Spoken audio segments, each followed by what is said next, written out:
Corría el año 1979. En un viaje que el niño de 13 años, Efrén de Loa, hizo a México, acompañado de su familia, el muchacho enfermó. Un hospital local lo atendió, pero su condición no mejoró. Los padres preocupados volvieron con él a California. Los médicos del Hospital de Niños de Oakland descubrieron que la enfermedad que le aquejaba a Efrén era una enfermedad rara y posiblemente fatal llamada anemia aplástica. La única esperanza de salvación para el niño radicaba en hallar un donante, específicamente un miembro de su propia familia, cuya médula ósea, que es el lugar donde se producen los más importantes componentes de la sangre, fuera compatible con la suya. Y sin demora sus padres y sus 7 hermanos y hermanas se hicieron la prueba para ver si podían servir como donantes. Y el resultado fue una sorpresa mayúscula. No solo el tipo de sangre no era compatible, sino que los exámenes de laboratorio revelaron claramente que Efrén ni siquiera pertenecía biológicamente a la familia. La madre se dio cuenta inmediatamente de lo que podría haber ocurrido. ¿Qué aprendemos de esta dramática historia que también se aplica a nosotros? ¿Cuál es nuestra herencia? ¿De dónde venimos? ¿Por qué estamos aquí? ¿Y hacia dónde vamos? Mantente en sintonía.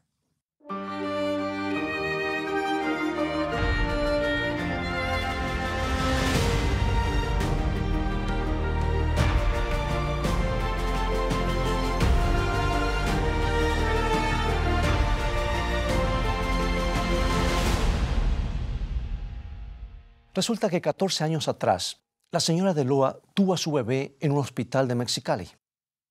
Enseguida, después del parto, fue llevada a la oficina de administración. Una enfermera puso al recién nacido en una cunita que ya tenía otro bebé. Luego confundieron las criaturas, de modo que la señora de Loa recibió el bebé equivocado. Y no se descubrió el error sino hasta 13 años más tarde, cuando Efrén necesitó un trasplante de médula ósea. Lo trajeron al hospital de niños y la ayuda de los trabajadores sociales procuraron ellos localizar a los verdaderos padres biológicos.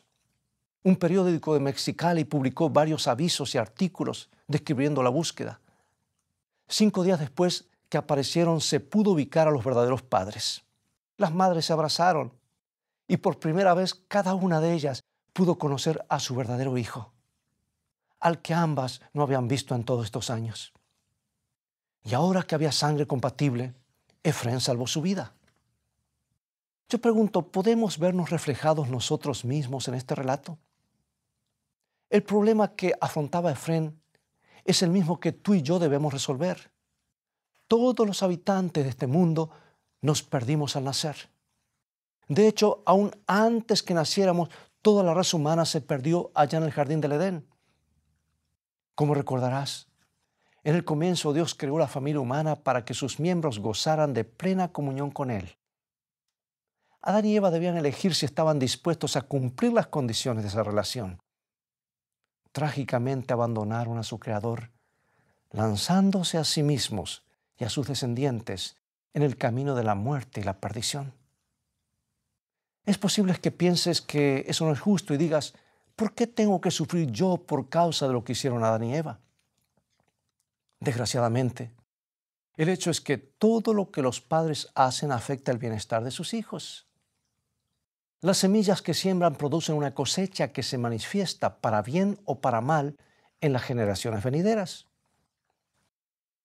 Supongamos que George Washington se hubiera ahogado durante el cruce del río Delaware en camino a Valley Forge. Los Estados Unidos del siglo XX se hubiesen ahogado también con él en aquella ocasión. O sea que de muchas maneras, las acciones de nuestros antepasados afectan nuestra situación actual. Recordemos la historia de Leví, el antiguo patriarca de la tribu de sacerdotes de Israel. ¿Sabías que Leví recibió crédito por algo que su bisabuelo Abraham había hecho muchos años antes? Dios consideró que Leví había pagado el diezmo porque Abraham había sido fiel en el pago de sus propios diezmos. Y dice la palabra de Dios en Hebreos capítulo 7, versículo 9, lo siguiente. Y por decirlo así, en Abraham pagó el diezmo también Leví, que recibe los diezmos. ¿Cómo podía ser esto? Si Leví ni siquiera había nacido en los días de Abraham. Y el versículo 10 lo explica. Porque aún estaba en los lomos de su padre cuando Melquisedec le salió al encuentro. De modo que Leví estaba en Abraham cuando Abraham pagó el diezmo. Y de este modo recibió el beneficio de su obediencia, la obediencia de su antepasado. Esta es una ilustración vital de lo que significa para nosotros recibir salvación en Cristo. Por extraño que parezca, la Biblia dice que todos nosotros morimos hace muchos siglos, como lo dice el apóstol Pablo en 2 Corintios 5:14. Pensando esto, que si uno murió por todos, luego todos murieron. O sea que la raza humana, en su totalidad, murió al mismo tiempo. De hecho, hemos muerto 2 veces, primero en el Edén cuando Adán pecó y luego con Cristo en la cruz. ¿No te parece que es un hecho fascinador? Exploremos un poco más este punto. Leamos un pasaje en Romanos capítulo 5, versículo 12. Romanos capítulo 5, versículo 12. Por tanto, como el pecado entró en el mundo por un hombre, y por el pecado la muerte, así la muerte pasó a todos los hombres, por cuanto todos pecaron. Muy interesante. La Biblia dice que todos pecaron con Adán allá en el jardín del Edén y que por causa de eso todos recibimos la muerte hace 6,000 años. En otras palabras, venimos a este mundo ya con un certificado de defunción. Quizás protestemos que eso no es justo. ¿Por qué Dios nos considera responsables por algo que no hemos hecho? Bien, sería injusto si Él esperase que resolviésemos por nosotros mismos el problema que se levantó a raíz del pecado de Adán. Pero en vez de ello, Dios envió a Jesús para salvar a este mundo. Y Él trajo el perdón en vez de la condenación. Ahora notemos lo que dice Romanos 5:18. Así que como por la transgresión de uno vino la condenación a todos los hombres, de la misma manera por la justicia de uno vino a todos los hombres la justificación de vida. En el Calvario nos fueron dados la justificación y el perdón. Y esto provee el remedio para lo que nos sucedió en el Edén. Estábamos en Adán, cuando él pecó y atrajo la condenación sobre toda la familia humana. Pero gracias a Dios, también estábamos en Cristo cuando Él trajo la salvación a todos los hombres. Y al oír esto, nuestro ánimo se levanta, ¿no es cierto? Y surge una pregunta. Si todo esto sucedió sin que tuviésemos control sobre ello, ¿dónde queda nuestra libertad personal de elección? Ciertamente no hay nada más importante para Dios que nuestra libertad de amarle o negarle nuestro amor. Por esto, Dios nos dio el Evangelio para restaurar nuestra libertad de elección. Y gracias a esto, ahora tenemos cómo elegir qué padre queremos tener. Si a Adán, que le dio el dominio al diablo, o a Cristo. Podemos elegir la historia de nuestra vida, el pecado de Adán o la salvación de Cristo.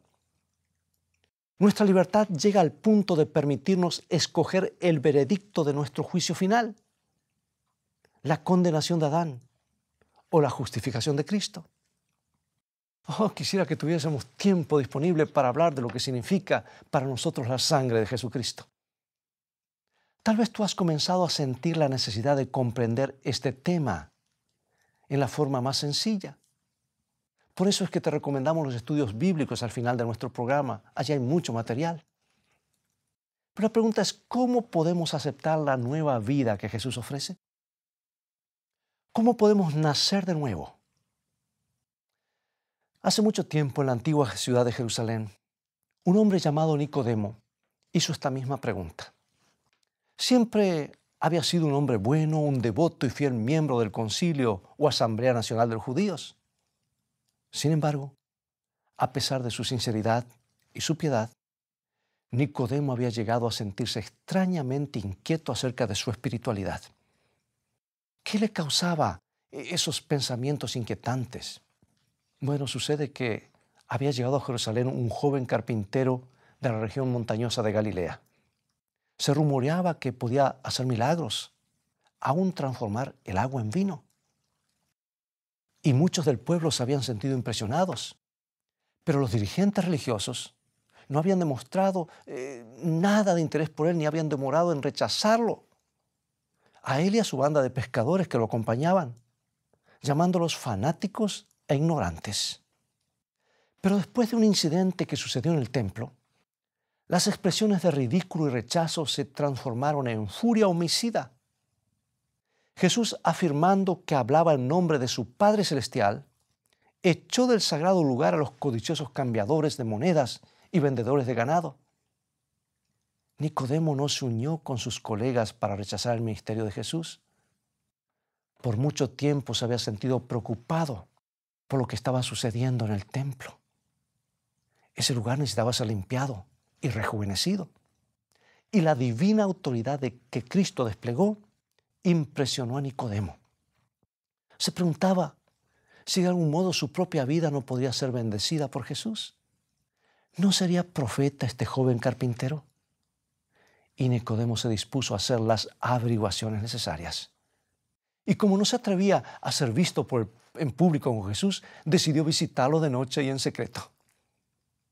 Y encontró a Cristo en un olivar alumbrado por los rayos de la luna, fuera de Jerusalén. El Salvador, que no tenía hogar propio y a menudo pasaba la noche a la intemperie. Y cuando Nicodemo, el distinguido dirigente, se halló ante la presencia de Jesús, sintió una extraña timidez que trató de ocultar bajo un manto de profesionalismo. Continuemos el relato directamente de las páginas de las Sagradas Escrituras. Nicodemo habla y dice lo que registra San Juan, capítulo 3, versículo 2. Rabí, sabemos que has venido de Dios como maestro, porque nadie puede hacer estas señales que tú haces si no está Dios con él. Y Nicodemo esperaba ganarse la simpatía de Cristo con palabras halagadoras y preparar así el terreno para una discusión estimulante. Sin embargo, su declaración inicial revela vacilación y duda. Mira, Nicodemo se contradijo porque mencionó las señales o milagros de Cristo, pero lo reconoció tan solo como un maestro. ¿Cómo podía un maestro realizar los milagros de Dios? Jesús tenía que ser mucho mayor que un maestro religioso, por lo menos un profeta, o quizás hasta el Mesías. Pero en su encuentro con Jesús, Nicodemo ocultó sus convicciones. Y el Salvador se dio cuenta de todo, pues para él, Nicodemo era como un libro abierto. Y así somos nosotros. Y Jesús hizo a un lado todas las formalidades vacías y fue directamente al corazón del problema. Y notemos lo que dice en San Juan 3:5. Respondió Jesús, de cierto te digo, que el que no naciere del agua y del Espíritu no puede entrar en el reino de Dios. ¡Qué palabras tan chocantes! Nicodemo era un hombre bondadoso y religioso, al que todos respetaban. Y ahora este joven, sin instrucción formal, ¿se atrevía a decirle que no estaba capacitado para el reino de Dios? Jesús llegó al punto de decirle que tenía que renacer como un bebé espiritual. Dejando entrever una buena dosis de sarcasmo, Nicodemo expresó la duda de que un adulto pudiera volver a nacer. Pero en su interior, Nicodemo había comprendido algo de lo que Cristo le quería decir. Sucede que en la región judía se hablaba de que los conversos nacían de nuevo a la vida espiritual. Sin embargo, la inferencia que contenían las palabras de Cristo, de que él, Nicodemo, también necesitaba una experiencia tal, lo ofendieron profundamente. Jesús no se dejó impresionar por el escepticismo de Nicodemo. Por el contrario, insistió en el tema, explicando que el nuevo nacimiento espiritual se produce al recibir nueva vida que proviene del Espíritu Santo. Y a Nicodemo todavía le costaba aceptar lo que Cristo le estaba diciendo. ¿Cómo puede suceder esto?, dijo con acento de protesta. Y Jesús le hizo recordar a Nicodemo lo que experimentaron los antiguos israelitas en el desierto. Después que Dios los sacó de la esclavitud de Egipto, olvidaron con cuán gran poder los había librado y se rebelaron. Pero cuando sufrieron el ataque de una multitud de serpientes venenosas y la muerte se esparció por el campamento, se volvieron rápidamente a Dios. Y Nicodemo recordó que Dios escuchó el clamor de Israel en procura de salvación, proveyendo un remedio especialísimo para los pecadores mordidos por las serpientes. El Señor le dijo a Moisés que levantara una serpiente de bronce sobre un madero y que la levantara muy alto por encima del campamento. Los moribundos que miraran a la serpiente serían salvos. Desde luego, esa mirada requería en primer lugar que el enfermo reconociera su problema. El acto de mirar a la serpiente en ese poste también requería colocar su fe en la salvación que Dios había provisto, antes que confiar en soluciones humanas. Y Jesús hizo referencia a este incidente notable, San Juan 3:14. Y como Moisés levantó la serpiente en el desierto, así es necesario que el Hijo del Hombre sea levantado. Quizás te pregunte cómo es posible que Jesús, el Salvador del mundo, se vinculase con una serpiente de bronce. La serpiente simbolizaba la maldición del pecado y la simboliza, símbolo de Satanás, que Adán hizo recaer sobre toda la raza humana en el principio. Pues bien, en la cruz, Jesús llevó sobre sí nuestra maldición, pagó plenamente el precio del pecado de Adán, de modo que por intermedio de Cristo nosotros podemos gozar de la plena y libre aceptación de Dios. Jesús tomó nuestro castigo, nuestra corona de espinas, de modo que nosotros pudiéramos recibir su eterna corona de gloria. Sufrió nuestra muerte para que pudiéramos recibir de Él la vida por fe. Y al explicarle todo esto a Nicodemo, Jesús resumió el Evangelio en este versículo que ha llegado a ser el favorito de todos los creyentes, San Juan 3:16. ¿Podemos repetirlo juntos?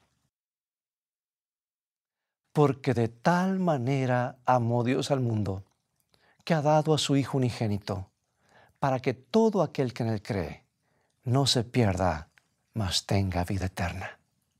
¿No es esto maravilloso? ¿Qué mensaje más glorioso? Dios, el Rey del universo, amó tanto a este mundo de pecadores rebeldes que hizo el sacrificio máximo para salvarnos, a saber, entregó su propia vida.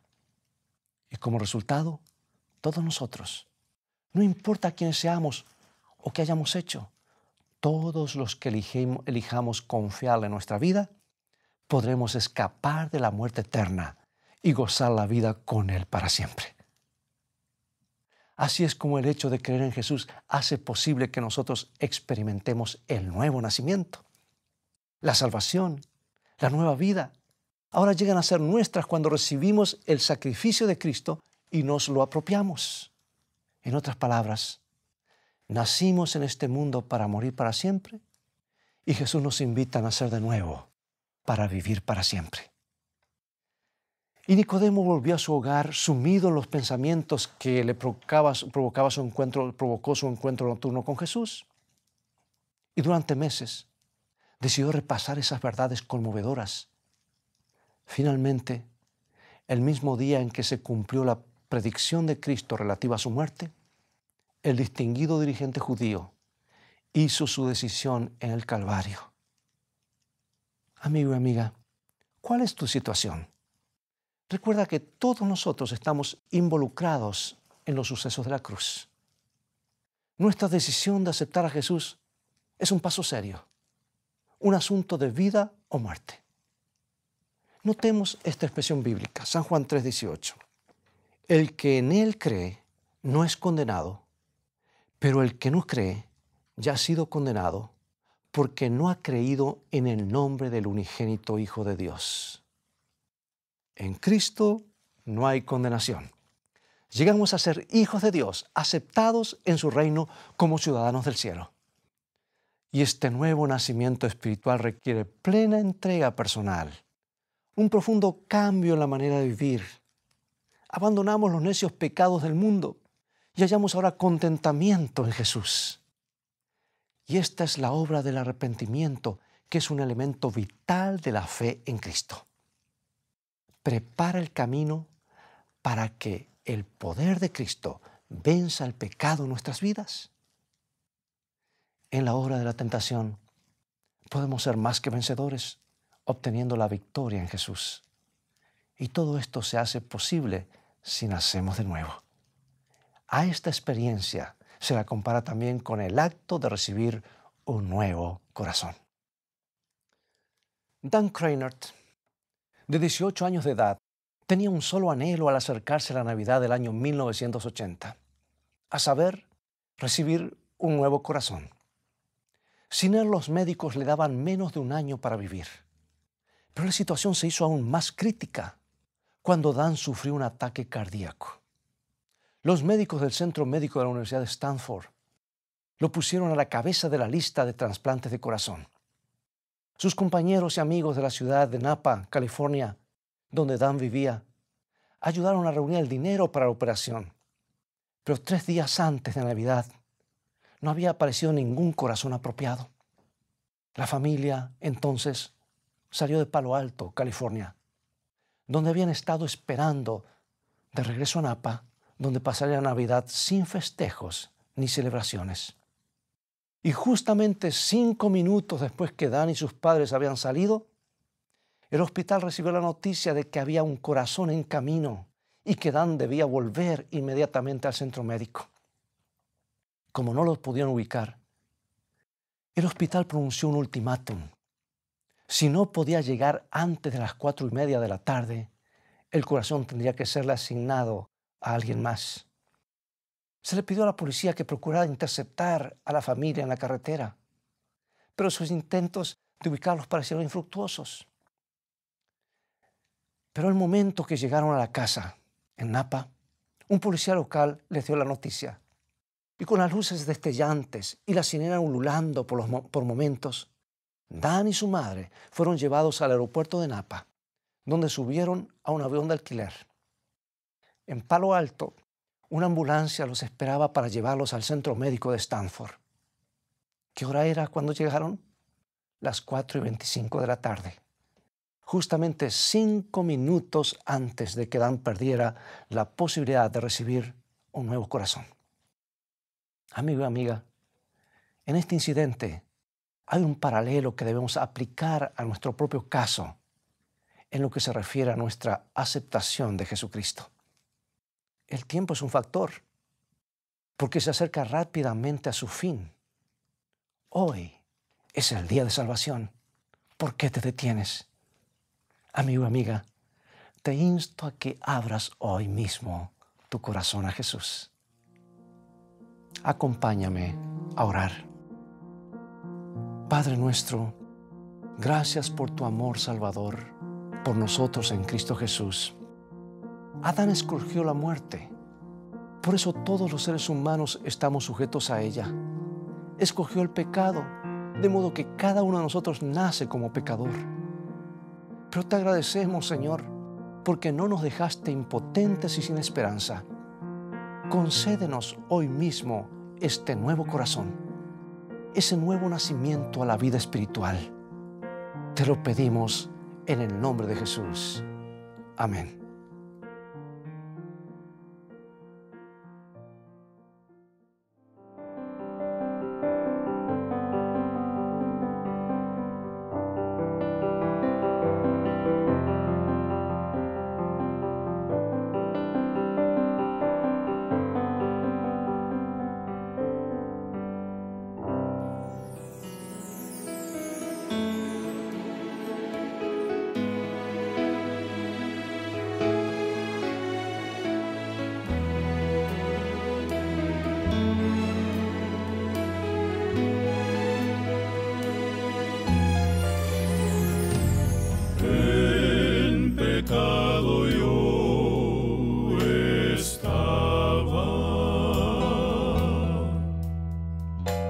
Bajo el peso del error,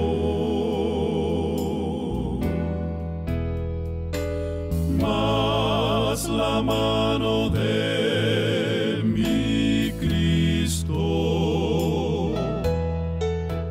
me alcanzó con su gran amor. Me ató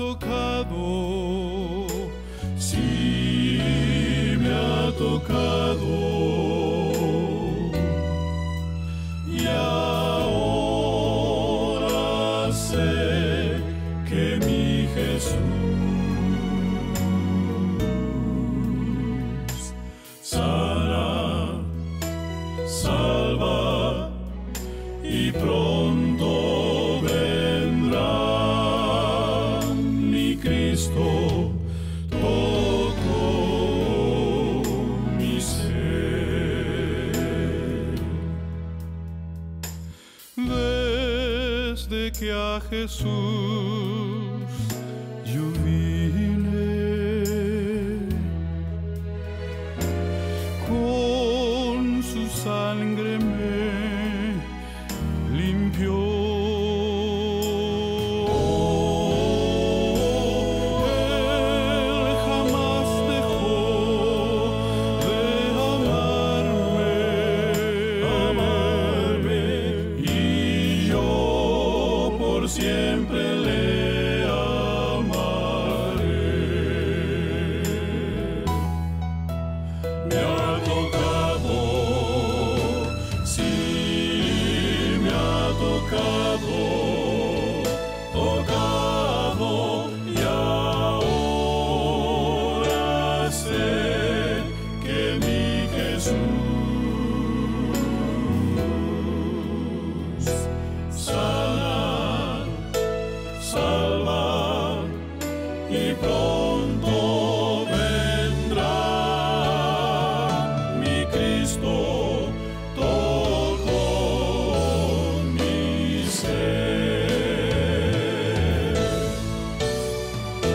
Sana, salva y pronto vendrá. Mi Cristo tocó mi ser.